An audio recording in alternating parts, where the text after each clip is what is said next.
बड़े गरीब लोग हैं ਅਸੀਂ ਕਿਦੋਂ ਆਉਂਦੇ ਕਿ ਆਇਆ ਸਾਂ ਅੰਦਰ ਜਾਣ ਨਹੀਂ ਦੇਖਿਆ ਆਲੇ ਪਾਸੇ ਜਾਣਾ ਕਿਉਂ ਬਸ ਕਰੀਏ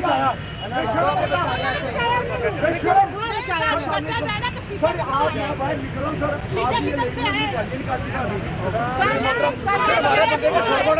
शीशे कहाँ से शीशे कहाँ से आए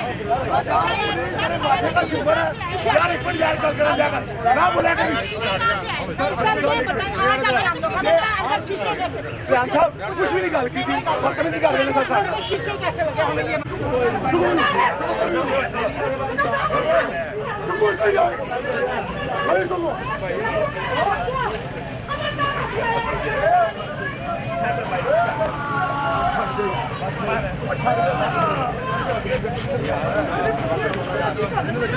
भाई पत्नी भाई ने पत्नी ओए ਉਹਦੇ ਪੱਜੀ